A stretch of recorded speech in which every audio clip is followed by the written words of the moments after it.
Você pensa que terminou a residência, você sai pronto.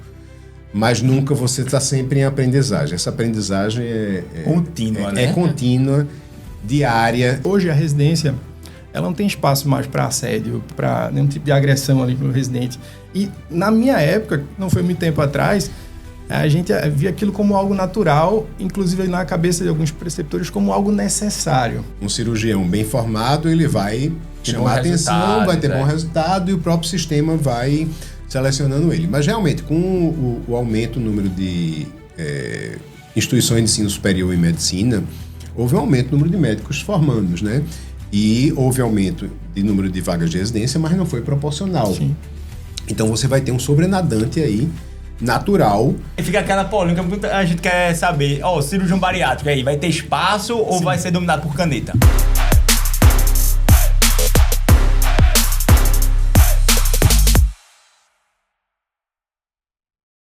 Fala, meu povo, vamos embora para mais um podcast do Papo de Residência, que é o Tá no Papo. Hoje temos dois convidados, grandes nomes, né, Vitória? Com certeza. Do aparelho digestivo, Dr. Josemi Lessa, que fica mais com a parte da cirurgia bariátrica, e a gente trouxe também um outro grande nome, Dr. Euclides Dias, que fica com a parte da gastrocirurgia oncológica, principalmente.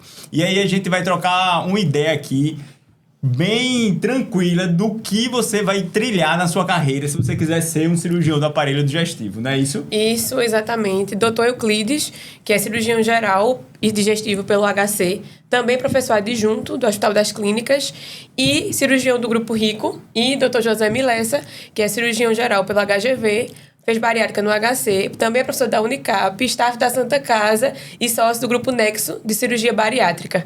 Chega, cansei aqui com um currículo desse, né? E assim, para arrumar um horário na agenda de um cirurgião do aparelho digestivo, meu amigo, não é fácil, não né, é Vitória? fácil. Então aproveita esse podcast que tá muito, muito enriquecedor. Vamos embora. A gente queria conversar com vocês, primeiramente, tanto o Dr. Josemi quanto o Dr. Euclides, sobre como é que funciona ali o processo da residência médica, como foi a residência médica para vocês. Como vocês escolheram, né? Porque às vezes você foi sempre em cirurgia. E assim, a gente sabe que a residência médica de cirurgia é extremamente desafiadora, né? Vale a pena mesmo passar pelo processo, depois você tem melhor qualidade de vida. Conta aí um pouquinho da experiência de cada um. Vamos lá, começando pelo mais velho, mais experiente. É interessante porque durante todo o curso médico, né, eu na minha cabeça, na minha mente, eu faria alguma especialidade clínica. E uma das especialidades que eu gostei bastante foi a oncologia. Tanto é que eu fiz PIBIC, estágio em patologia no Hospital do Câncer de Pernambuco, inicialmente com a doutora Maria do Carmo, que é filha do doutor Adonis Carvalho, é um pessoal muito forte na patologia. E, obviamente, na minha mente, aquilo ali seria possivelmente uma área clínica que eu iria atuar, fiz estágio na oncologia clínica. Mas quando eu fiz concurso, a minha época de estudante tinha um concurso para as emergências, em especial a emergência da restauração. Sim, esse concurso é famoso. Hoje não existe mais. Não existe mais. E aí eu fiz o concurso, passei no concurso à época, e fui para o plantão, que era o plantão, que o chefe plantão era Miguel Arcanjo, que hoje é o nosso presidente do CREMEP, grande cirurgião. E nesse plantão, em 1 ano e meio, eu mudei totalmente minha forma de pensar. Né? De um clínico, eu realmente descobri que eu gostava de cirurgia. Claro que aí você começa a fazer procedimento, entubar paciente, acesso venoso, né? Foi quando o ATLS, que é o Advanced Trauma Life Support, começou a ser implementado aqui. Os primeiros cursos aconteceram e aí eu me empolguei com aquilo e realmente decidi fazer cirurgia. Foi daí que veio. Ou seja, no quinto ano foi quando eu tomei essa decisão. Eu acho importante dizer para os estudantes de graduação que não decidam de forma precoce. Tem gente que fica com aquela ideia engessada, eu vou fazer aquilo e não abre o leque para outras possibilidades. Porque o internato vai lhe permitir também contato com várias sub-áreas, inclusive de especialidade cirúrgica, e você poder realmente decidir o que você vai fazer. Observar a rotina dos especialistas, né? Tem rotinas que são mais diaristas, digamos assim, tem rotinas que são mais de plantonistas, e aí você vai decidir qual é a área que o seu coração, né? Que acho que é importante o afeto na hora da escolha da especialidade. Daí eu fiz cirurgia geral, 2 anos, não tinha ainda 3 anos quando eu fiz, no Hospital das Clínicas, e o chefe do serviço era o Dr. Edmundo Ferraz, ele já tinha essa visão de 3 anos, então ele colocava um opcional de um 3º ano suplementar. E eu fiz esse 3º ano.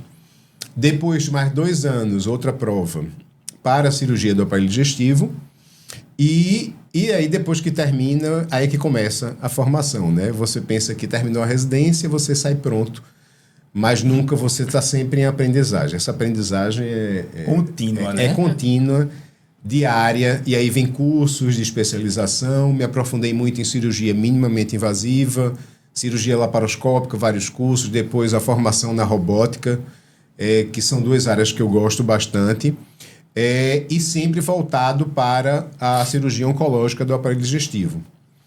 A cirurgia oncológica do aparelho digestivo, ela está presente na formação do cirurgião do aparelho digestivo, mas você pode fazer posteriormente, digamos assim, algumas sub-áreas de especialização. Hepatobílio é um exemplo disso, coloprocto, o que a gente chama também cirurgia de abdômen superior, que inclui esôfago, estômago, pâncreas. Como se fosse um fellow, né? É como se fosse um fellow, um 6º ano, digamos assim, suplementar. Alguns serviços têm. E hoje em dia você acha necessário para o caminho que está ocorrendo a medicina, né? O ultra especialista ali. Veja, eu acho que a gente precisa ter os dois, né? Ter o super especialista e ter um bom generalista. Sei. Né? O sistema de saúde não sobrevive só com super especialistas, a gente sabe disso. Mas foi a área que eu gostava, né? Digamos assim, que o coração batia forte. E aí eu segui para a super especialidade. Mas, volto a dizer, é importante você ter bons generalistas. E, doutor Josemir, como foi aí que o senhor escolheu fazer cirurgia geral e depois cirurgia bariátrica? Como foi isso aí? Perfeito. Assim, desde a residência, eu sempre apreciei muito a resolutividade do cirurgião, das especialidades cirúrgicas como um todo, né? E aí era natural que em algum momento ali eu fosse para a cirurgia geral. E é interessante também quando você opta por fazer cirurgia geral, porque se abre um leque de várias outras possibilidades, né? De subespecialidades. Quando eu fiz a residência de cirurgia geral, eu fui de coração aberto, talvez torácica, talvez uro, talvez aparelho digestivo, e ali estava surgindo aquele movimento de cirurgia bariátrica como uma área de atuação. Né? Eu entendi também que existe uma expertise ali a mais. Você fazendo sua formação em torno da obesidade ali junto com os outros grandes nomes ali como o Dr. Josenberg, Dr. Álvaro, Dr. Flávio Kramer, você conseguia ter uma visão mais ampla da obesidade além da formação de cirurgia digestiva. Então, por exemplo, a demanda hoje por saber manejar um paciente com as canetinhas, lá com a tirzepatida, com a semaglutida, isso a gente também tem contato já na residência. Aquele contato com a equipe multidisciplinar, com nutricionista, com psicólogo. Lá na UFPE a gente tem uma academia para paciente obeso. Isso também eu achei um diferencial E eu acho que, quer ou não, um paciente que fica seu, né? Porque o paciente de obesidade, ele não lhe solta. Se você fizer como é que eu posso dizer? Um plano de acompanhamento, uma coisa assim, o paciente é seu. Eu acho que até o mercado cada vez mais vai crescer. Agora, com esse manejo de paciente com caneta, com a cirurgia, com o que for, um paciente que vai ficar no seu consultório por um tempo. Até um mercado a se pensar e se fazer também aí. Claro, então, certeza. a parte clínica do cirurgião bariátrico, eu acho que está crescendo muito, não é? Não? Claro. E o que é que o senhor vê aí com bons olhos? Porque fica aquela polêmica, muita gente quer saber, cirurgião bariátrico aí, vai ter espaço ou vai ser dominado por caneta? Sim, não, essa é a pergunta mais. Me perguntam na padaria, me perguntam no congresso. Cara, eu vejo as canetas, elas como aliadas, sabe? O cirurgião bariátrico, ele não pode ver de forma alguma a canetinha como um inimigo, como alguém que vai tirar o paciente da gente, tá? Por exemplo, na minha formação lá, eu fiz cirurgia geral há um pouco menos de 10 anos, nós tínhamos o SPA. Então, você tinha lá um leito reservado para um paciente com mais de 200 quilos, esse paciente ficaria ali meses internado para perder algum pezinho para você conseguir operar ele bem por videolaparoscopia. Tá, no SUS a gente ainda não tem essa alternativa da canetinha com muita facilidade, mas, por exemplo, não consigo imaginar internando paciente privado hoje em dia para fazer spa, como cheguei a ver logo quando eu iniciei na cirurgia bariátrica, porque a caneta ela consegue fazer com que esse paciente perca peso de forma satisfatória para você operar esse paciente de complexidade maior. Então, a gente teve paciente, por exemplo, que tive o prazer de acompanhar alguns pacientes do Dr. Josenberg, por exemplo, que internavam que tinham 280 quilos. Sabe? A pinça da laparoscopia não tem torque para isso. Né? A pinça, a distância entre a muscular e a pele do paciente não permite que você tenha mobilidade ali. E a caneta ela consegue trazer esse paciente para você, sabe? Então, eu acho que a gente tem que ver como aliado. A gente tem uma busca hoje pelo wellness, né? Pela qualidade de vida. Então, o paciente que vai usar a caneta, por vezes ele volta a ter recidiva do peso lá para frente e ele gostou de ser magrinho, ele vai buscar depois a cirurgia bariátrica como uma alternativa permanente, né? Então, eu acho que a gente tem que abrir a mente para isso e aceitar a caneta como aliado. Uma coisa interessante, não sei se Josemir sabe, mas eu fiz minhas pós-graduações, tanto a nível mestrado, como doutorado, como pós-doutorado, em obesidade. Eu sabia, professor. Sério? Porque era uma linha de pesquisa forte, uma linha de pesquisa forte na Universidade Federal de Pernambuco, a obesidade e cirurgia bariátrica. Inicialmente com o doutor Edmundo, posteriormente com Álvaro, Flávio, Josenberg, né? E aí eu fiz realmente minha formação, depois fiz o concurso. Então, obesidade sempre foi uma área que eu estudei bastante. Isso me foi útil porque tem um link forte entre obesidade e câncer. Me foi útil bastante, né? Você sabe que praticamente os mais de 13 tipos de câncer já estão comprovadamente associados ao ganho de peso. O processo inflamatório crônico, né, Josemir, pode levar a um comprometimento da imunidade e surge câncer de pâncreas também amarrado, câncer de endométrio, câncer de ovário. Então, são vários subtipos de câncer do trato digestivo, esôfago, estômago associado à obesidade. E aí tem essa coisa interessante que, de vez em quando, a gente tem pacientes realmente obesos ou até mesmo super obesos com câncer. E é um desafio. A gente muitas vezes recorre ao cirurgião bariátrico como se fosse um preparo. Perfeito. Né? Perfeito, e as próprias canetas aí que vocês começaram a falar, que realmente eu não estudo, mas que vai ajudar. E assim, eu queria saber de vocês sobre a parte mais difícil dessa trajetória. Eu acredito que foi a residência médica, né? Não de cirurgia geral. E eu queria saber a ideia de vocês sobre hierarquia na residência, sobre a curva de aprendizado do cirurgião, que é longa. Todo mundo aí que está em casa sabe que, assim, para a pessoa sair do ponto zero do R1 até fazer uma cirurgia de Whipple, uma cirurgia bariátrica, demora e é muito chão para lá, né? E eu queria saber um pouco de vocês sobre esse processo de residência médica. Como foi? Começa tu, jovem. Não, então, eu acho que a residência, as residências cirúrgicas, de uma forma geral, elas estão em constante mudança. E, assim, por exemplo, a época que o doutor Euclides fez a residência, não foi muito distante da minha, né? Aqui eu fiz a residência e a que você está fazendo a sua residência de cirurgia geral, elas são completamente diferentes. Hoje a residência, ela não tem espaço mais para assédio, para nenhum tipo de agressão ali para o residente. E na minha época, não foi muito tempo atrás, a gente via aquilo como algo natural, inclusive na cabeça de alguns preceptores como algo necessário. Sim. Porque você tinha que forjar uma personalidade cirúrgica ali no residente, né? E hoje não tem mais espaço para isso, não tem sentido você adotar esse tipo de postura. Porque eu acho que, não, mas você vai ser um cara sangue frio ali no trauma, porque você foi submetido àquele tipo de gritaria lá durante a sua formação. Cara, no cenário do trauma, você vai treinar como é que você deve se portar no trauma. No trauma, não... Não é gritando. Então, você sabe, nunca teve nenhum tipo de desavença na residência. Então, a gente está criando um clima mais leve, né? E a gente sabe que isso vai repercutir no futuro com menos burnout, com menos... Melhora o aprendizado, claro, como tudo. A pessoa certeza. aprender uma cirurgia no nervosismo porque tá com medo de levar grito, a pessoa não aprende direito, né, doutor? Eu acho que o Josemir pontuou bem aí essa mudança, né? Essa mudança que aconteceu. Para alguns saudosos daquela forma de educar, digamos assim, dizem que mudou demais, está muito diferente, as pessoas não querem nada com nada, mas eu tenho uma visão semelhante à tua, Josemir. Eu acho que, da minha formação, o que é que eu via? Preceptores bem dedicados, que trabalhavam bastante, mas que não tinham um preparo didático para o ensino. né? E, inclusive, um suporte emocional, Sim. que é necessário, porque a gente está falando do residente, mas a equipe de staffs também precisa ter.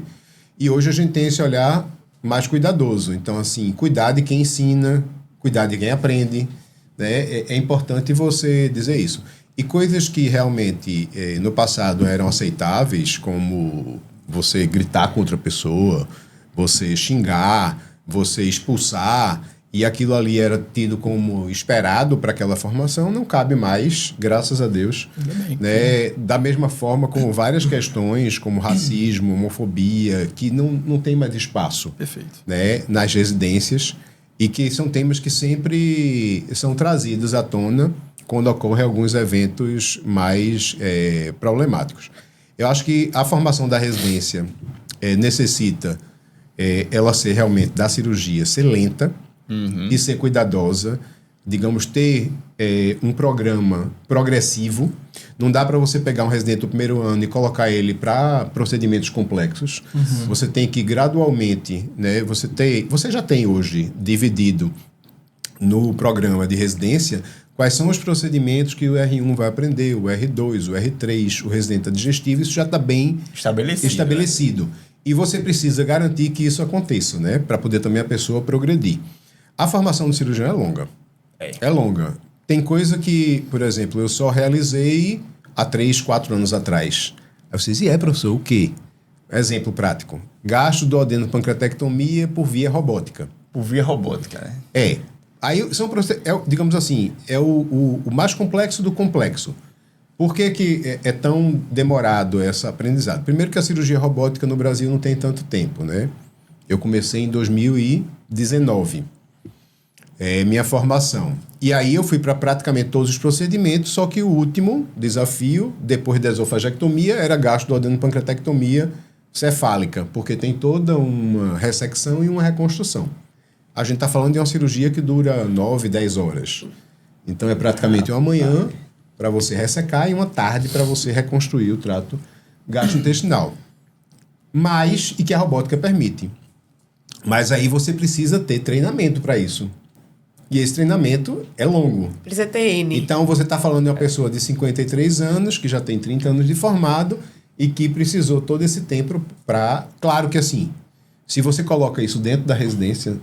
Uma coisa até que eu ia fazer, uma observação quando você falou, a cirurgia bariátrica trouxe para a cirurgia digestiva uma evolução muito grande. E aí eu vou dizer em quê? Em cirurgias minimamente invasivas. Perfeito. Por conta do volume. Então... boa parte do desenvolvimento técnico de habilidade que eu tive, que outros cirurgiões tiveram, veio da cirurgia bariátrica. Por quê? Porque a gente, durante a residência, já começava a fazer os casos de cirurgia minimamente invasiva, cirurgia laparoscópica quando começou e, posteriormente, robótica. Então, e a cirurgia bariátrica tem um volume imenso. Sim. E tem um volume imenso. E o PME também. Isso. Então, lidar com grampeador, sutura, sim, tudo. E foi um aspecto muito interessante. Mas eu diria para o residente que tenha paciência. Tem que ter paciência. O R1 tem que ter paciência, que ele não vai no ano se tornar um R3 ou um R5. Então... E assim, o aprendizado acontece, tá, galera? Realmente, a curva de aprendizado da residência, você entra no final do internato. Mas ocorre, você, no R3, você diz, meu irmão, eu vi uma cirurgia de hérnia inguinal, eu ficava, não sabia nem pra onde ia, né? Eu vi um transplante de fígado quando eu era doutorando e eu, rapaz, isso aqui é grego, né? Não sei nem pra onde vai. Depois que você tá, depois dos 3 anos, a noção anatômica de saber a estrutura, aquele vaso ali pequeno, você saber identificar, é outra. Então, realmente, você tem um ganho muito grande. E essa curva de aprendizado gigantesca, né, assim, que é longa, muita gente chega pra mim e pergunta, Pedro, você acha que um cirurgião digestivo, ele só vai ter qualidade de vida e vai ser bem remunerado, vai ter tempo com a família, quando ele tiver com cabelos brancos, isso é mito ou é verdade? Ou sem cabelos. Ou será que você jovem ali na fase dos 35, você já consegue ter uma qualidade de vida boa, ganhar bem, como é? Veja, cirurgião digestivo sem cabelos que faz oncológica. Cirurgião bariátrico com cabelo. Cheguei lá ainda não, eu sou... Veja, eu acho que a qualidade de vida depende também das suas escolhas dentro da especialidade. Foi o que eu estava falando um pouco antes da gente começar. Dentro da própria subespecialidade cirurgia do aparelho digestivo, você tem várias áreas de atuação. Cirurgia bariátrica é uma muito forte. Cirurgia hepatobílio-pancreática é outra área de atuação. A cirurgia de transplante de fígado, né? A cirurgia oncológica.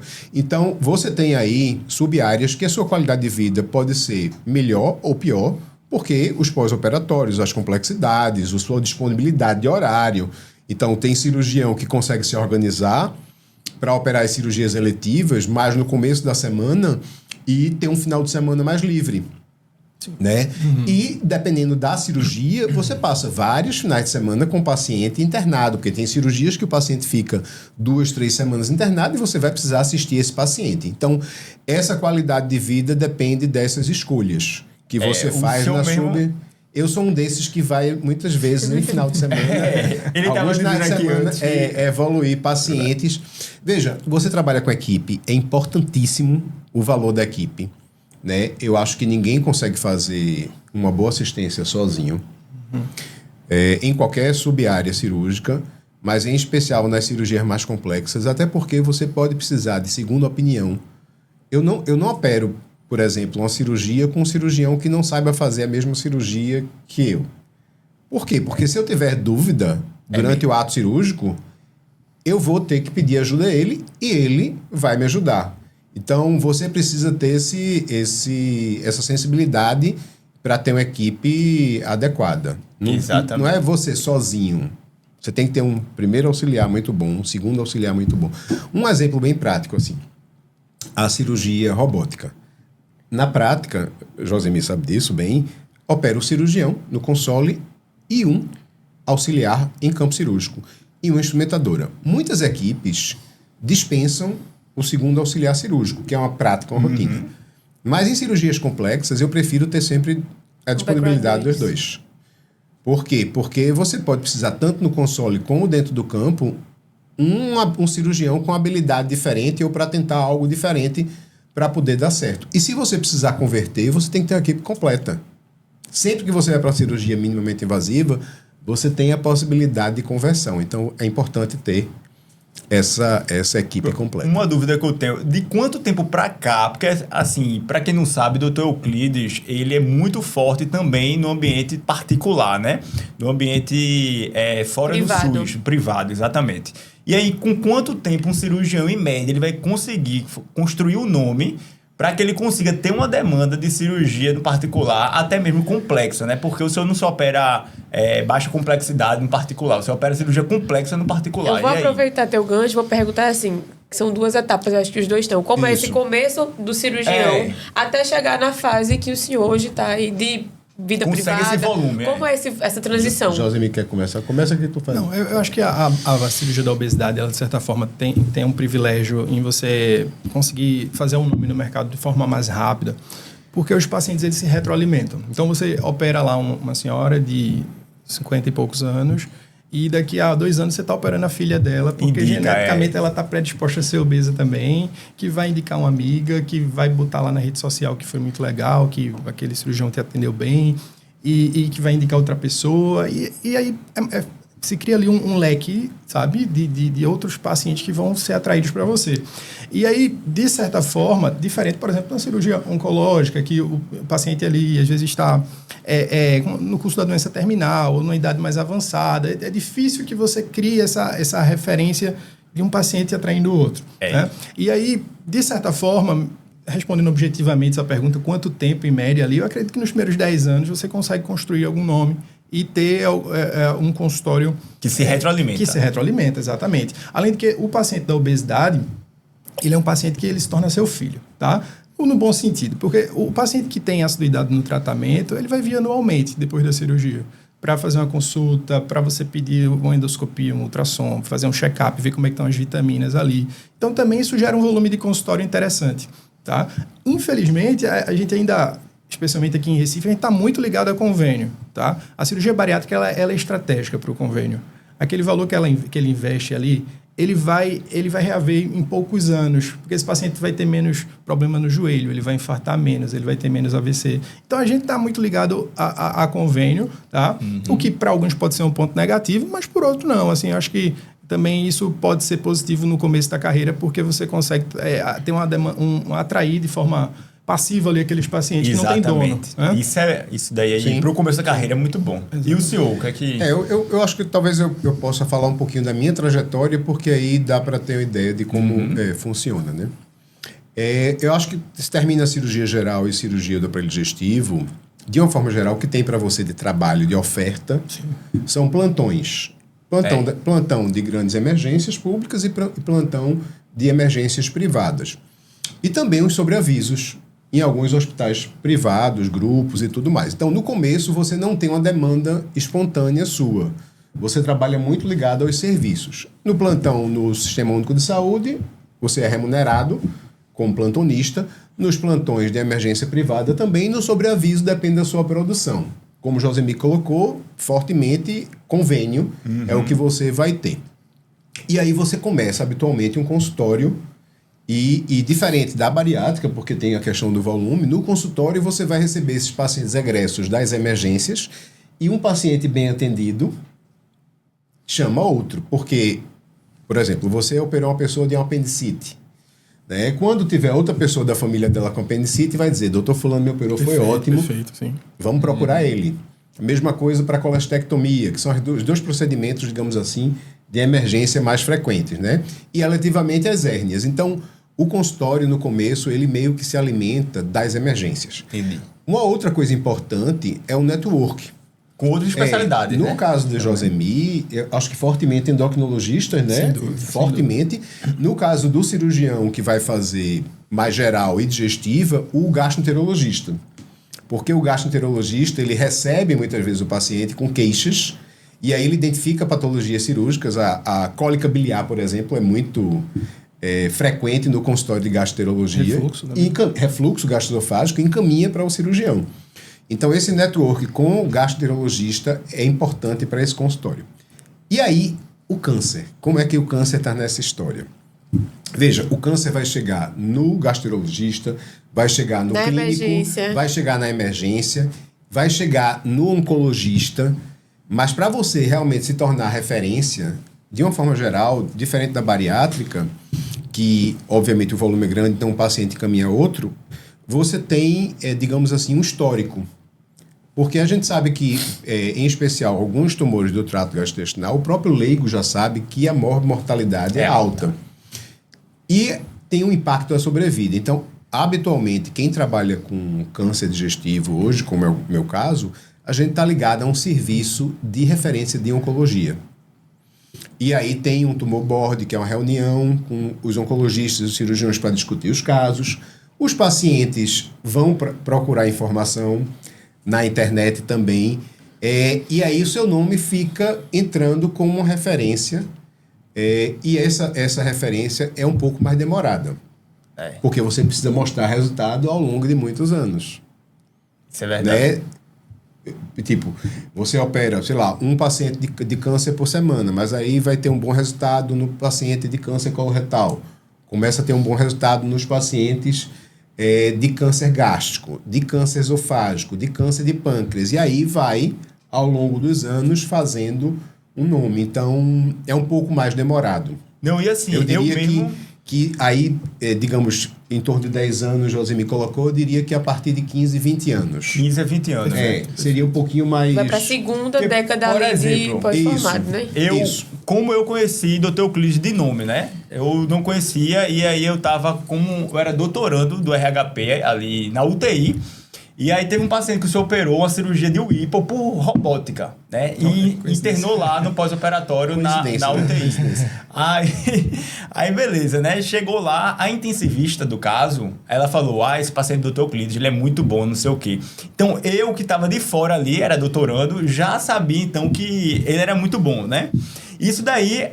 Ou seja, não foi o Instagram, o caso dele é muito mais fechado, né? Então foi um outro especialista que avalia o trabalho dele e diz que ele é bom. E, consequentemente, você vai precisar de um networking com outras especialidades. Tem muita gente, se você for um cirurgião, por exemplo, que chega na UTI, gritando com todo mundo, mal educado, trata todo mundo mal, você vai colher os frutos disso. Então, você não vai ter indicação. E quando você é um cirurgião que trata todo mundo bem, tem bons desfechos dos seus pacientes...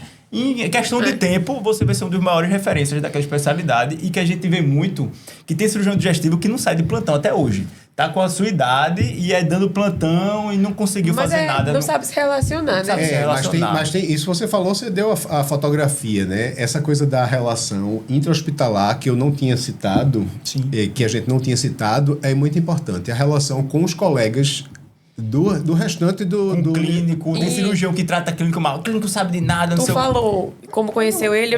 Quando tu mandou contato, fala com o Dr. Euclides, eu já conhecia, por quê? Como é que tu conhecia? Veja, a gente trabalhei um tempo no posto, e a minha colega do posto, que também é lá, ela trabalhava em outra, na mesma cidade, o namorado dela é residente de cirurgia geral. E aí, a gente teve algum caso que precisou mandar.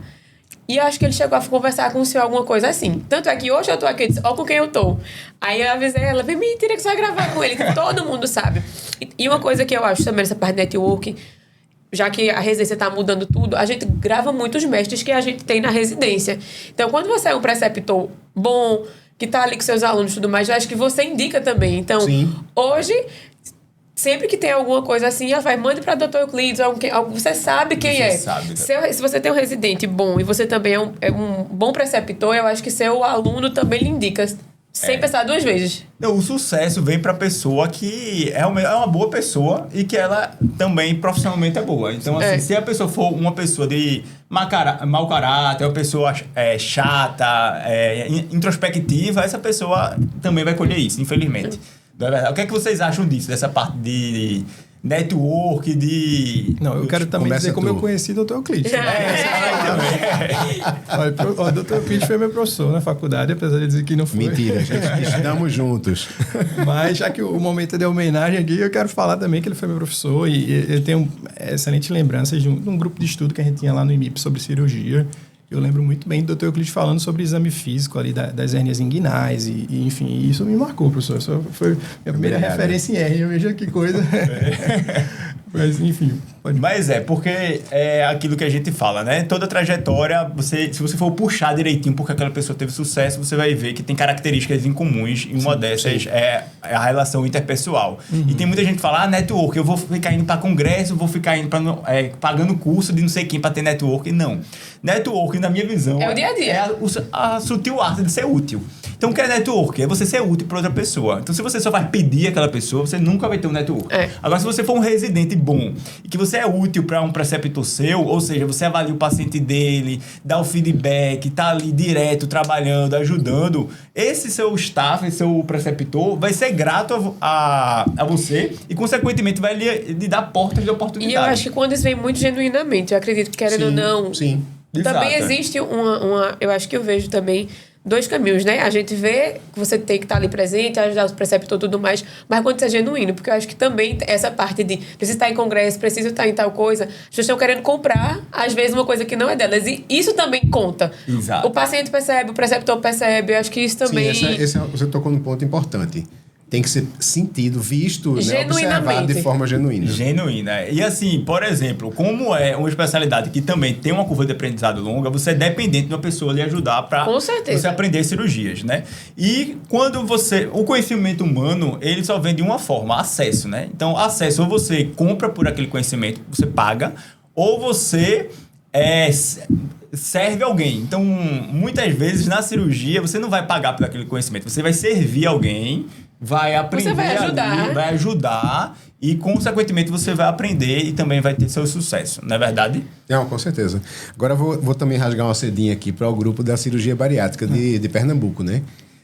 Josemir é de um grupo mais jovem, junto com Godoy e outros, mas que são, assim, cirurgiões que você percebe que são, digamos assim, unanimidade em relação à relação médico-paciente, em relação à relação com os colegas, que fez essa mudança que ele colocou, inclusive, da formação da residência, né? E vocês que também trabalharam com Josemir sabem o que eu estou falando. Então, como é importante essa atitude, né? Diferente hoje dos jovens cirurgiões, dos preceptores e voltando a dizer, a cirurgia bariátrica de Pernambuco é uma das primeiras do Brasil, né? E é destaque, realmente já ocupou espaço de presidência de Sociedade Brasileira de Cirurgia Bariátrica e estão envolvidos em várias pesquisas, então é bem Perfeito.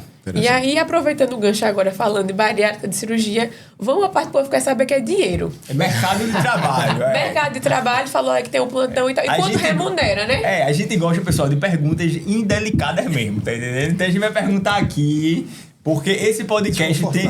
desconfortáveis mesmo, porque esse podcast ele tem um importante. intuito de Já vou desmistificar cruzar o muita braço. coisa, e a gente falou logo pra eles, ó, se vier com resposta protocolar, a gente não vai querer, a gente vai querer entregar a verdade, né? É. Então, o mercado de trabalho hoje da cirurgia digestiva, qual cirurgia você mais opera, por exemplo, e quanto é que paga o honorário no plano de saúde médio? Ou no plano de SUS, saúde... quando é produtividade. Quanto é o É. ticket médio em cada cenário das Exato, principais plano de cirurgias saúde que ruim, vocês plano de fazem? saúde bom, médio, essas coisas. Tá, veja, eu acho que em primeiro lugar a gente tem que entender a vocação de cada um, né? Se você define que você quer ser um cirurgião assistente, que você quer ter um nome no mercado, que você quer criar ali um consultório, você tem que entender que você vai precisar empreender, né? Então você vai ter que ter funcionários, você vai ter que levar em consideração os custos de funcionamento daquilo tudo. Eventualmente, marketing e rede social, tá? E isso, de fato, vai te dar um retorno a médio e longo prazo superior, tá? Mas por que eu falo em vocação? Tem colegas que querem auxiliar na cirurgia, querem ser auxiliares, eles não querem aquela responsabilidade de ter um paciente para ficar acompanhando. E tá tudo bem, cara, tá tudo bem. Esse cara vai ter mais qualidade de vida. A remuneração, vocês sabem que a remuneração do auxiliar, ela costuma ser 30%, alguns formatos 50%, o valor do cirurgião principal. Então, essa é a métrica. Essa pessoa vai receber apenas uma fração do que o cirurgião vai receber, tá? Mas é uma questão de perspectiva, é uma questão do que você planeja para a sua vida. De personalidade também, né? Sim, claro. De cada um. Nem todo mundo quer estar na frente, nem todo mundo quer lidar com complicação, tudo tem o ônus e o bônus. Perfeito, Exatamente. perfeito. Então, assim, a gente tem aqui em Recife, para ser objetivo, para falar cifra, vocês querem cifra, Valores. né? Valores. Então, a gente tem aqui em Recife um mercado atípico, né? É bem diferente de São Paulo e é bem diferente dos interiores aqui do estado de Pernambuco. A gente tem um percentual ali de 90% a 95% dos pacientes que vêm através de convênio, tá? Que eles são atraídos para você, às vezes, nem pelo nome, mas pela carteira do plano, né? E um percentual muito pequeno de cirurgias particulares, que de fato ali é quando a gente consegue ter uma remuneração diferenciada. Tá? Eu posso falar com um paciente de cirurgia bariátrica, especificamente um paciente, por exemplo, de cooperativa, que vem através de um convênio de cooperativa. Esse paciente vai pagar ali algo em torno de 3 a 4 mil reais, podendo ser o dobro disso se for um paciente de apartamento. Entendi. Tá? Então o honorário é cerca disso, né? É em torno disso. Aí já está incluso a evolução, Já está incluso tudo. tudo. Se Então esse você paciente passava um internar, mês. Você vai ficar 10 dias acompanhando ele por esse custo. Aí depois de 10 dias é que tem... Aí você começa a receber uma taxa ali de evolução, que é como uma consulta médica, mais ou menos. Entendi. Mas um honorário bom, né? É. Então, olha aí. E na parte da cirurgia oncológica, como é que ficaria? Veja, vamos colocar os cenários inicialmente do feijão com arroz com o cirurgião geral. Também tem que falar isso. Vamos pegar a colestectomia laparoscópica como exemplo. Os honorários do SUS para a colestectomia laparoscópica, isso eu estou falando do cirurgião, é em torno de R$160. Caramba, diga aí. Mas a grande maioria dos serviços, na verdade, a pessoa tem um salário do serviço Fixo, do SUS, né? ou plantão fixo, E produtividade. e isso entra na produtividade, né? Seria esse o raciocínio. Em termos de medicina privada, aí você vai para os convênios. Tem uma certa variabilidade dos convênios, mas de uma forma geral usam as mesmas tabelas, digamos assim, de honorários, né? A CBHPM seria a tabela que... E aí tem várias edições, mas seria a tabela que a gente utiliza como base.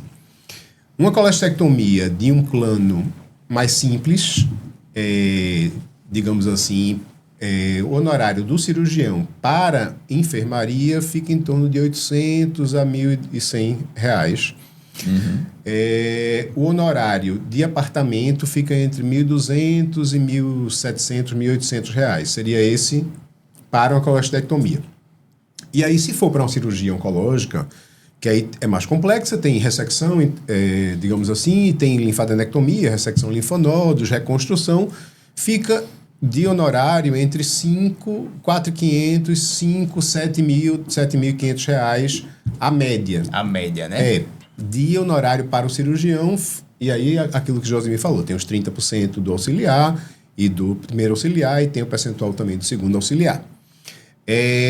A maioria dos planos não cobre instrumentação, então a instrumentadora, ela paga. Sim. Então, Mas você não paciente paga. O paciente paga, né, a instrumentadora, e depende do tipo de cirurgia também tem uma variação. Mas fica em torno de 10% do valor da cirurgia. A evolução também no pós-operatório. Inclui a evolução no pós-operatório, inclui as intercorrências, mas não reabordagens. Se você tiver outra cirurgia, vai ter honorário novamente.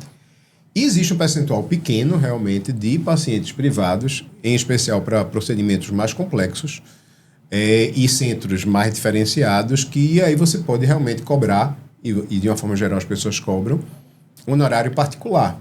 Entendi. Aí depende do local, são pacotes, né? Pacotes para a equipe cirúrgica. Os anestesistas, a grande maioria, recebem pelas cooperativas e recebem pelos planos. Mas esse pacote de cirurgia depende da complexidade. Eu diria que em Recife isso tem uma variação de 15, 20 a 40, 50 mil, dependendo da complexidade do procedimento. Depende da complexidade. Isso para a equipe cirúrgica, né?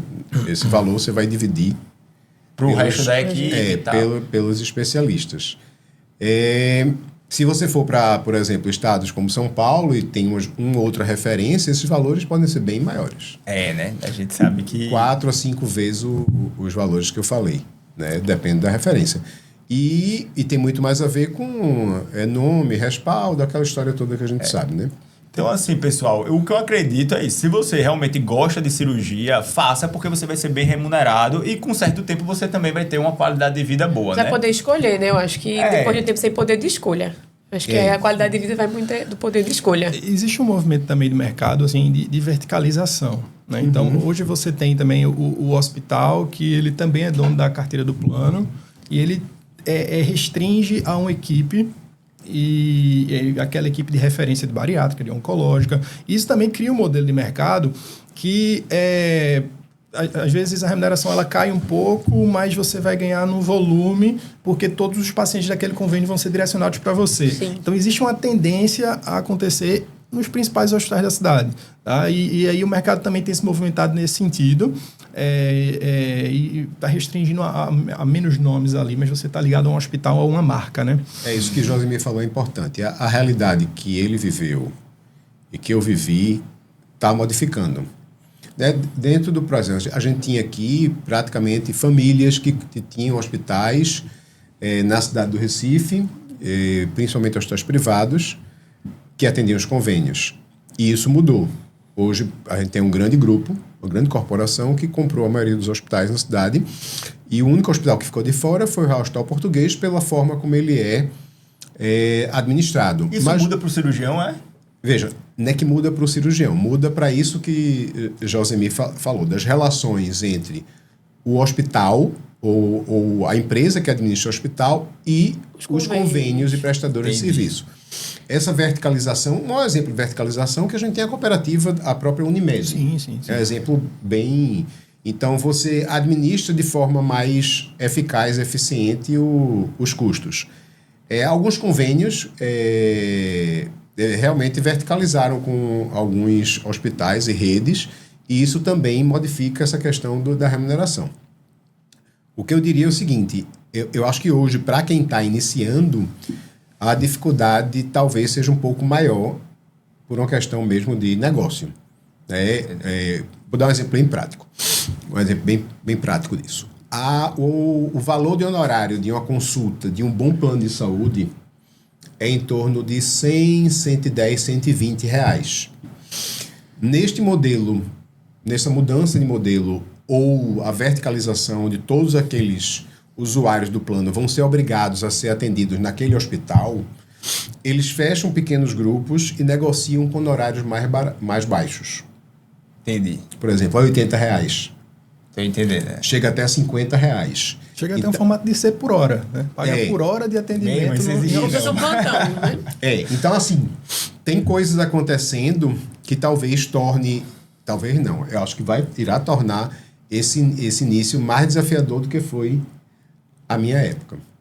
Porque até você construir ali o seu nome e tudo mais, para que você, né, dite as suas próprias regras, aí leva um tempo, né? E outra coisa, você tem, na prática, como cenário de trabalho de imediato, o Sistema Único de Saúde, para um cirurgião, Sim. e a rede conveniada. Sim. Né, para as pessoas não pensarem que a medicina privada particular, como o Josemir colocou, é um percentual menor que 10% e que isso é É o feijão com arroz todo dia. Não. Né? A realidade de todo dia são convênios mesmo. Perfeito. Isso mesmo, Gerson. Isso. Agora, uma das coisas que muita gente fala, né? É uma onda de pessimismo na medicina. É muito médico, não sei o quê. Mas, assim, um dos pontos positivos que eu vejo na carreira do cirurgião geral é que é uma área de alta complexidade. Então, você não vai concorrer com um cara que fez um curso de final de semana. Né? Não é verdade? Então, vocês não concorrem com... Você só concorre com o pessoal que realmente fez ali não sei quantos anos de residência, que se aperfeiçoa. Ela filtra, né? Existe um filtro na cirurgia geral por questão técnica que dificilmente vai ser invadido pela questão técnica mesmo. Pronto, eu queria, puxando para esse gancho do aprendizado e como não tem curso no final de semana para isso, né, com a grande vantagem da carreira, como é que você consegue se aperfeiçoar dentro da sua área com especializações por fora. O Dr. Euclides mesmo disse que fez algumas especializações em cirurgia robótica. O Dr. Josemir também vive em cursos, né? Como é que funciona isso? Primeiro, eu queria só pontuar, você falou bem essa questão da baixa invasibilidade do mercado da cirurgia geral, porque requer um treinamento muito especializado. E um ponto interessante é que, por exemplo, quando eu iniciei na faculdade, isso lá para 2009, 2010, acho que no estado nós tínhamos menos de 400 vagas para médico. Né? Hoje em dia, eu não sei quantos vocês talvez tenham esse número, milhares, né? Milhares de vagas. Naquela época, nós tínhamos 20 vagas para residência de cirurgia geral, hoje em dia nós temos quanto? 40? Então, essa proporção não é proporcional, não aumentou em relação ao número de egressos do curso de medicina. Né? Então, de fato, o mercado ele acaba sendo restrito, gera esse efeito funil aí, e a gente não sente na prática esse aumento do número de especialistas. Né? Aí tem um mercado um pouco mais vulgar, por assim dizer, e que, de fato, as pessoas acabam se submetendo a situações de trabalho não adequadas, né? Mas o volume mesmo de cirurgião não aumentou. E eu acho que o cirurgião tem muito, a palavra tesão por operar. Então, a gente acaba, na gana de operar, de realizar o procedimento, a gente acaba também aceitando algumas situações. Acho que falta um pouco de valorização por parte do profissional. Não, e assim, tem algumas especialidades que a gente já trouxe aqui que é invadida por aqueles médicos de cinto brega, né? Que a gente chama. Aquele charlatão, que ali, tipo, psiquiatra. O cara fez um curso na semana de psiquiatria. Não, eu sou psiquiatra, não sei o quê. Eu acho que termina roubando, de fato, alguns pacientes. Eu acho que Josemir tem mais algum contato no contexto de obesidade. Vira e mexe, acho que alguém se mete aí nesse meio também de charlatanismo. Da obesidade, sim. Mas ninguém vai se meter a mão na técnica. Na cirurgia ninguém mexe. Então, isso daí você pode estar mais protegido e isso é uma coisa positiva. A seleção técnica, isso acontece na prática, né? Como vocês colocaram e pontuaram. Um cirurgião bem formado, ele vai chamar atenção, vai ter bom resultado e o próprio sistema vai selecionando ele. Mas, realmente, com o aumento no número de instituições de ensino superior em medicina, houve um aumento no número de médicos formandos, né? E houve aumento de número de vagas de residência, mas não foi proporcional. Sim. Então, você vai ter um sobrenadante aí, natural, que vai ter uma seleção. Inicialmente, a seleção é a própria residência, mas a gente sabe que depois da residência, também como essa pessoa vai se formar, como ela vai atuar, vai ser outra seleção, uma seleção natural, e que isso vai acontecer naturalmente. Se você perguntar para mim, acho que, claro, com o maior número de profissionais, a tendência das remunerações, de uma forma geral, é reduzirem, porque você vai ter mais oferta, mas para as frentes mais genéricas, mais generalistas. Para as frentes especializadas, eu acho que não vai ter tanta afetada, né? E é importante, por isso que é importante a qualificação. E o cara que é ruim, ele não se sustenta no mercado desse de alta complexidade, né? Porque eu dava plantão de UTI e aí teve uma vez, foi muito interessante, né?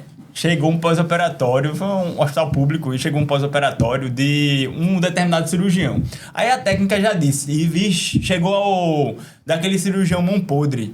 Aí eu, por que mão podre? Aí, doutor, aqui dali é uma mão de merda. Aí eu, por quê?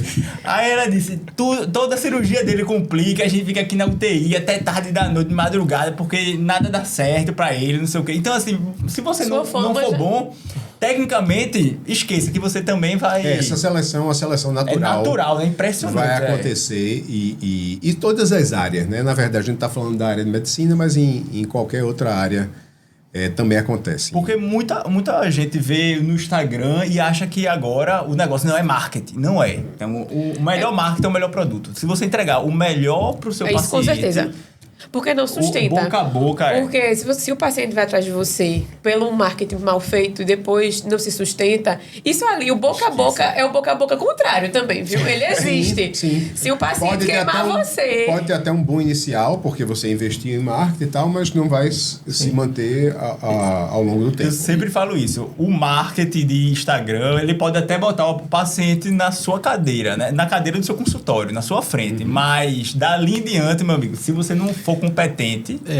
Eu acho que a rede social também ela é um pulverizador de bons e maus resultados. Sim. Então, assim, as intercorrências elas acontecem, é natural. Tem fatores externos ao cirurgião que vão acontecer ali com o paciente. Mas se você expõe muito, especialmente vida pessoal e tudo em rede social, você pode otimizar resultados e visibilidade, mas eventualmente uma intercorrência que nem dependeu de você, ela também pode ser pulverizada e ser jogada no ventilador, né?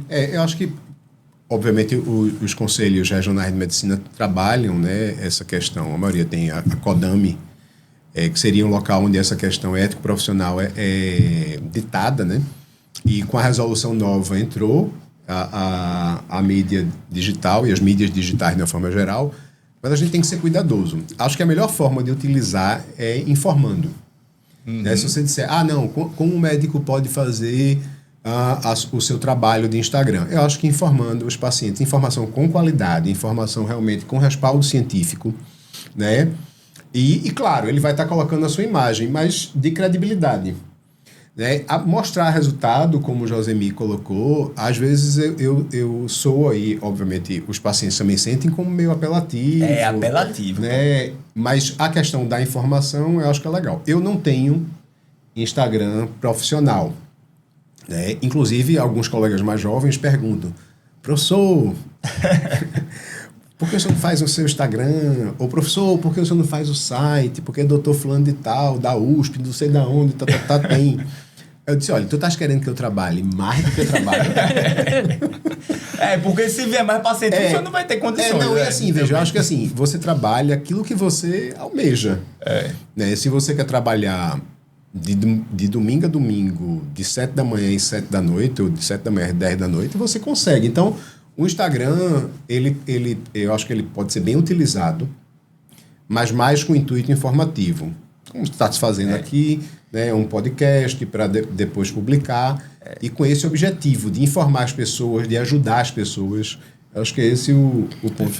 Eu já vi nos Estados Unidos que tem cirurgião lá, neurocirurgião, eu vi isso na neurocirurgia, que eles botam um ratio. Então, tipo, quantos ele operou daquela doença e quantos sobreviveram, e aí faz um ratio, diga aí. E aí também, porque nos Estados Unidos a medicina é muito mais apelativa também, nesse sentido. Total. Interessante. Mas, assim, aqui como a gente dando a possibilidade de escolher, eu acho que o paciente não importa muito com isso. Ele importa... com o seu volta ao relacionamento, que todos os podcasts aqui em comum, dos que tinham muito sucesso na carreira particular, eles têm um relacionamento muito forte com o paciente, sabe? Tudo na vida é relacionamento. E aí, falando desse gancho de complicação, essa parte apelativa, isso no oftalmo a gente tem muito, os staff sempre dizem, quero que vocês falem dessa relação de vocês, quando complica, eu acho que é a hora que mais você tem que estar perto do paciente. Completamente. E aí... mesmo quando dá errado, quando você está presente, o paciente continua com você. Eu acho que o caso que eu já ganhei presente na residência agora foi os que mais demoraram a cicatrizar alguma coisa. Mas é porque você tá lá. Você vai pra mim semana que vem. Você vem pra mim semana que vem. Você vem pra mim semana que vem. Tem a confiança, você colocou um ponto que eu acho que é fundamental, que é um outro aspecto, que é a complicação. Como lidar com complicação, né?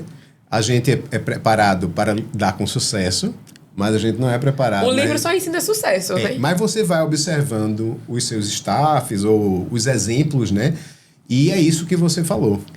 Paciente complica, aí é que você tem que colar no paciente. Se você fica estressado e se afasta, não é bom. Geralmente, isso além de quebrar a relação médico-paciente, o risco de alguma questão legal pode ocorrer. Então, o paciente complicou é o paciente que você cola, que você chama segundo a opinião de um colega de confiança, que você vê, como você falou, volte toda semana para ver a cicatrização acontecer. E isso aumenta mais ainda a relação e esse paciente vai continuar lhe indicando sempre. Eu acho e que assim, tem determinadas cirurgias que é mais senso comum que pode complicar, por exemplo, cirurgias complexas do aparelho digestivo. Agora, a cirurgia bariátrica mesmo, quando complica, eu acredito que aí é que também o cirurgião tem um fator assim importantíssimo para estar ali com o paciente e falar daquilo, não é? Perfeito. Veja, sobre essa questão de complicações em cirurgia bariátrica, é muito relevante que a gente aponte que a própria evolução de materiais, ela diminuiu muito o risco de complicação, né? Porque existe ainda o estigma daquelas cirurgias antigas, muito desabsortivas, ou que fistulizavam muito. Isso diminuiu, tá? E aí, outro ponto positivo é que, assim, hoje em dia o tratamento é endoscópico, né? Na maioria das complicações da bariátrica. E, obviamente, não todas, mas especialmente aquelas questões de fístula e tal. Hoje em dia é endoscópico e, assim, precisa ser dito que muito da evolução do tratamento endoscópico surgiu em Pernambuco. Sim. Né? O Dr. Josenberg, ele teve participação grande nisso, tratamento de fístulas, de estenoses e tudo isso. E isso teve impacto mundial, né?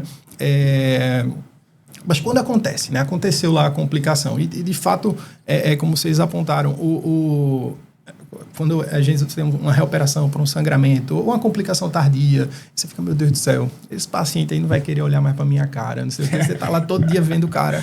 E na urgência, às vezes, um abdômen inflamatório, qualquer coisa, você fala, meu Deus do céu, esse cara não vai querer me ver. Aí que eles ficam gratos, né? Meu amigo, é loucura, assim, sabe? E é impressionante que quando você está presente, que você se mostra disposto ali a ajudar, você está no WhatsApp conversando com o paciente, perguntando como é que ele dormiu, como é que ele acordou, se ele melhorou daquele sintoma. Assim, cara, aquela experiência, aqueles dias de internamento ali, passado ali meses do que aconteceu, some da cabeça do paciente, né?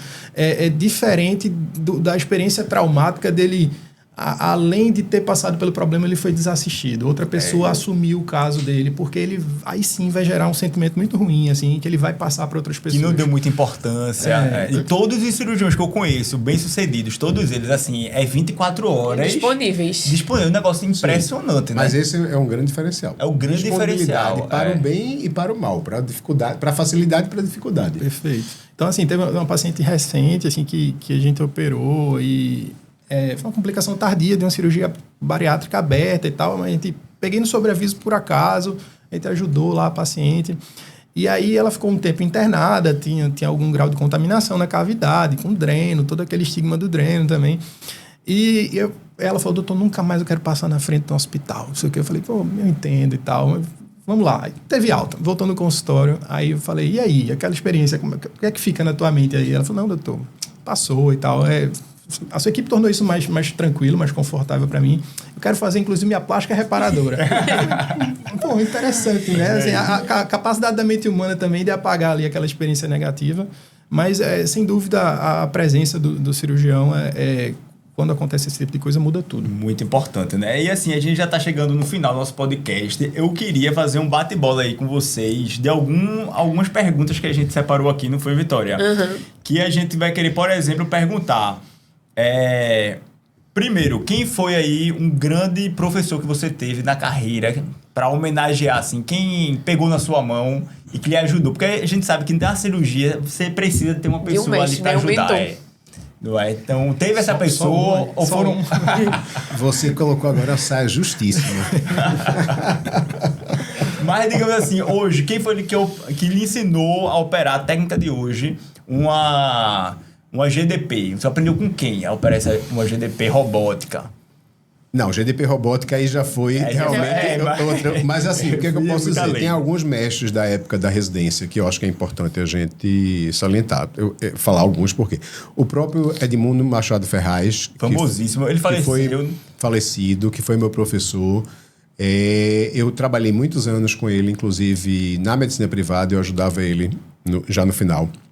E como eu falei, Miguel Arcanjo, nosso presidente do CREMEP, que também, na emergência, foi a pessoa que basicamente me desviou da cirurgia, desviou no sentido bom para a cirurgia geral e do aparelho digestivo. Eu acho que são 2 marcos, mas assim, tem muita gente da residência, Raquel, né? Kelner, Álvaro Ferraz, Carlos Matias, Pedro Arruda, Dr. Técio Bacelar. Então, assim, tem um grupo... É muita gente, muita gente. E você vai pegando uma coisinha de um, você de vai outro. Isso. E aí, posteriormente, pessoas que a gente trabalhou mais jovem, né? Josenberg, Fernando Spencer. Então, assim, tem um... Infinidade mesmo. É perfeito. Não, cara, de fato não tem como citar um nome só, seria injusto com todos os demais. E a nossa capacidade cirúrgica ali, técnica, ela vem da junção de um pouquinho de cada um ali, sabe? Quando você aprende a operar hérnia, ela fala, bicho, eu faço desse jeito...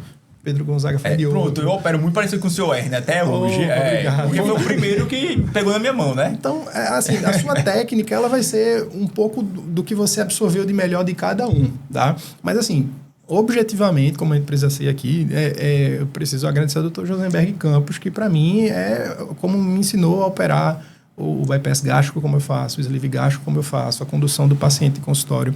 Mas, cara, não tem como não falar do Dr. Álvaro Ferraz, que foi o meu orientador do mestrado, um cara que me ensinou muito sobre empreendedorismo, sobre resolutividade cirúrgica, sabe? E Dr. Flávio Kremer, cara. O Dr. Flávio Kremer foi coordenador da primeira residência de cirurgia bariátrica do Brasil. É um cara... Cara, gente boa demais. Um coração imenso, sabe? Todo mundo pode contar com ele qualquer hora. Nunca vi ninguém falar mal do Dr. Flávio. Se eu ver, eu dou uma pizza. É mesmo, o cara é gente boa demais. Pedro Gonzaga, cara. Pedro Gonzaga abriu as portas da Santa Casa para mim. Pedro Gonzaga fez o maior mutirão aí da história de hérnias há poucas semanas. E agora é mestre do capítulo. Mestre do capítulo do CBC. Dr. Euclides aqui também, meu professor na universidade. É muita gente, né? Muita gente. Cara. Passa uma hora aí só. Vamos lá, e a gente tá anotando. Eu acho que é importante só frisar o seguinte: a gente está sempre aprendendo. Claro. Então, eu trabalho com um grupo de jovens cirurgiões, que aí tem Rômulo Furtado, Marcelo Fernandes, Thaís, e Thales, Mário Rino. Tem um grupo forte e eu aprendo com cada um deles. Por exemplo, Marcelo foi fazer 2 meses em Osaka num estágio em cirurgia esofágica e gástrica. Aí ele traz uma novidade. Detalhe, né? Eu já aprendi, já estou reproduzindo na próxima. Essa é a sabedoria. A gente tem que estar sempre apto a aprender. E, por exemplo, ao longo da vida você vai descobrindo mestres e guias que você não tinha. Por exemplo, eu desenvolvi uma amizade forte com o titular de cirurgia gástrica da Santa Casa, Paulo Kassab. E, de vez em quando, eu troco figurinhas e tiro dúvidas com ele. Aí você, doutor, que o senhor tira dúvidas? Claro. Pronto, era isso que eu queria saber. Ele é um cara de seus 68 anos, que tem experiência, bem mais experiência do que eu tenho em alguns casos. E aí, quando eu tô com a dúvida, eu tiro dúvida com ele. Porque quando a pessoa chega... mestre que não tire dúvida, não.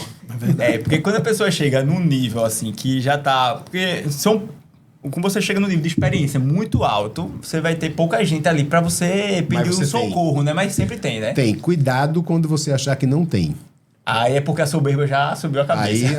Aí você talvez comece a prejudicar seus pacientes. Perfeito. Humildade acima de tudo. Humildade acima de tudo, E uma outra coisa também, qual é o grande conselho que vocês dariam para uma pessoa que pensa em fazer cirurgia geral? Muita gente diz, Pedro, não sei se cirurgia geral para mim, não sei se eu aguento a residência, não sei se... Qual é o perfil da pessoa que vai ser um cirurgião? Quer seguir uma carreira cirúrgica, o que é que vocês falariam hoje? Para essa pessoa. O que é que a pessoa tem que olhar? Para saber onde está entrando, né? Veja, eu acho que é importante, por exemplo, se você decidiu fazer cirurgia, que você tenha pelo menos feito um rodízio ou atuado junto com a equipe de cirurgia para você ver um pouco da rotina. Uhum. E a grande maioria dos estudantes de graduação, eles passam no internato, é obrigatório em cirurgia geral. Então, você mais ou menos vê a rotina. Se você se identifica e realmente você tem um desejo daquela especialidade, siga e faça. Acho que não é bom você nem escolher precocemente durante a graduação área cirúrgica, você deixar para o final, como também não decidir a especialidade na entrada de cirurgia geral. Claro, tem pessoas que já entram, não, quero fazer cirurgia plástica e aí vou fazer. Mas deixa experimentar. Deixa aberto. Tem os rodízios de especialidade cirúrgica, você vai rodar em colo prócto, em cabeça-pescoço, em torácica, né, em cirurgia cardíaca. Então, vai experimentando e depois decida. Eu acho que esse é uma dica importante. Não fique fechado a E nada. assim, é muito importante você gostar, porque você vai... O preço, né? Existe um preço a ser pago. Então, assim, a maioria das pessoas que fazem cirurgia geral realmente gosta. Então, se você vai pra cirurgia geral e você não gosta, digamos, e tá pensando só na remuneração, que é uma das mais altas, né, da medicina, o que é que vai acontecer? Você vai competir com gente que é viciado naquilo. Isso Então não você- funciona. Não funciona. A cirurgia não funciona. Se o ganho, o que eu posso dizer, ele tem que vir naturalmente. Se o objetivo é o ganho inicial, Vai fazer outra o mais coisa. provável é que você vai desistir. Então, Eu acho que além de você escolher a cirurgia, pode parecer clichê, mas a cirurgia tem que te escolher também. Você tem que, de fato, fazer uma boa imersão durante a faculdade, nos rodízios. Preferencialmente escolher um serviço que tenha volume cirúrgico elevado, que tenha um volume de complicações ali, para você entender também que nem tudo são flores dentro da cirurgia geral. E se de qualquer forma aquilo te trazer desconforto, talvez a cirurgia não seja para você. Né? Mas se você vai para casa depois daquele dia do rodízio e pensa, pô, como é que esse paciente vai estar amanhã e tal, ele vai estar melhor, vou conseguir dar alta. E se isso te atrai, se isso te desperta algum sentimento positivo, assim, eu acho que talvez a cirurgia faça sentido. E, assim, acho que eu não me preocuparia com aqueles 3 anos agora de cirurgia geral, porque aquilo passa, cara. Concordo, aquilo 100%, passa. porque passa, pô. eu hoje sou supervisor da residência de cirurgia geral do Hospital da Restauração. E lá a residência são, como todas elas, 3 anos, né? E eu fico, assim, feliz, por quê? Porque eu pude observar ao longo dos últimos grupos que passaram e, graças a Deus, nenhum desistiu. Então, a residência onde nenhum residente desistiu. Sempre que tem uma dificuldade, a gente se aproxima, a gente conversa, a gente vê o que é que está acontecendo e procura resgatar a pessoa. E eu posso dizer o seguinte, todos têm a questão da paixão na jogada. Então, claro, um tem um perfil mais agressivo, outro um perfil mais light, trabalham de forma diferente, mas todos gostam muito de estar no bloco cirúrgico, que é importante, né? Naquela rotina, cuida do paciente, ou seja, gosta de cuidar de pessoas. Eu acho que gostar de cuidar de pessoas é uma coisa básica da medicina, né? Claro que tem a questão de medicina diagnóstica. E a outra coisa é gostar de estar em bloco cirúrgico. Não, isso daí é muito Gostar importante. daquela rotina de bloco. Porque um cirurgião que não gosta de bloco cirúrgico é melhor fazer uma especialidade clínica. Claro. E a gente vê que realmente tem pessoas que não têm perfil. E assim, a experiência, quando você está na graduação, você geralmente acompanha cirurgias instrumentando, né? E se você já gosta daquilo ali, de instrumentar, de ver cirurgia, meu irmão, quando você for pra fazer a cirurgia, você botar a mão na massa mesmo, aí você vai gostar muito. Porque hoje mesmo eu digo que a cirurgia é tão bom, prazerosa para quem está operando, que se dissesse para mim, Pedro, você vai fazer de graça, eu já ia estar feliz. Eu ainda vou ser remunerado por isso, de tão bom que você gosta, né? Então, assim, todos os cirurgiões sentem essa mesma paixão, né? De você gostar daquilo. Mas uma coisa que tu falou que eu achei muito importante é que quem faz pensando na remuneração vai estar competindo com quem faz gostando. Com quem é viciado no negócio. Aí Não dá pra competir com quem tá se divertindo, né? Que acho que quem gosta mesmo vai de manhã, vai de tarde, vai de noite. Tu sabe, nosso chefe, doutor Américo, eu acho que o dia que eu mais vi ele feliz na vida, ele tava virado de um transplante, chegou a passar a visita. E ele aí você vai competir chegava com esse cara, não tem como o mercado pra ele engolir. Eu lembro outra vez que a gente tava com ele na cirurgia também, ele ia pra Croácia à noite. Aí ele, minha esposa tá braba comigo, porque eu vim hoje, vai viajar, não fiz nada ainda da viagem.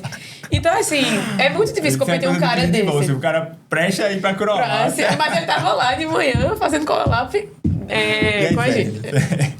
E dá para você ter também, como eu disse, qualidade de vida. É importante você ter esse horário de descanso, você fazer sua atividade física, né? E viver com a família. Então, dá para você organizar.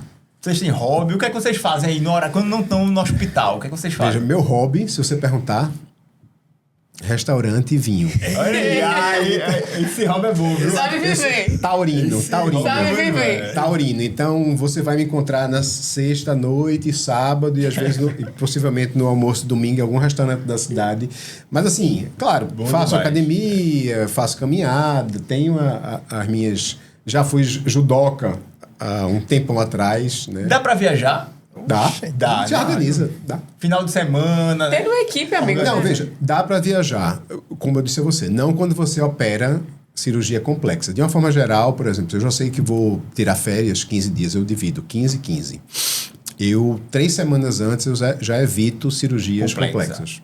Isso. Já é estratégia. E o senhor, doutor Josemir? Não, eu também gosto muito de vinhos e massas. Quem não, né? Nos últimos tempos eu tenho gostado de cozinhar. Viajar, que eu conheço. Viajar pra caramba. Pelo menos 2 vezes por ano a gente tem que viajar e acho que isso expande nossa mente ali para você ver outros universos ali, outras pessoas. E você entende a sua pequeninez ali diante do mundo. Não né? é muito bom viajar.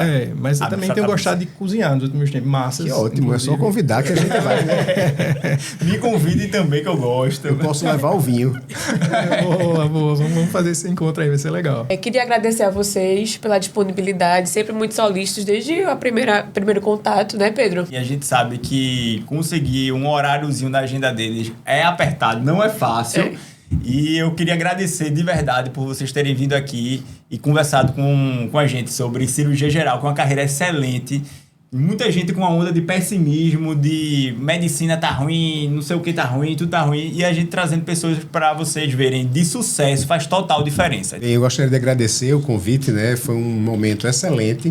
A gente poder colocar para os jovens, né, de graduação ou mesmo de residentes que estão aí, um pouco da nossa vida, né? A gente colocou aqui um pouco da nossa experiência como profissional e tenho certeza que tem pontos muito mais positivos do que negativos, né? Isso é importante que seja dito.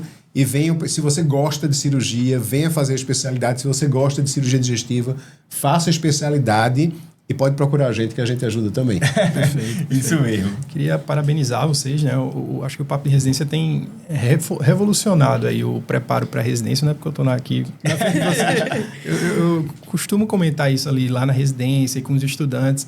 E também esse tipo de conversa, né? Mostrando a realidade do especialista, isso é importante e sem papas na língua ali, né? Também sem aquele clichêzão, é uma visão diferente do mercado.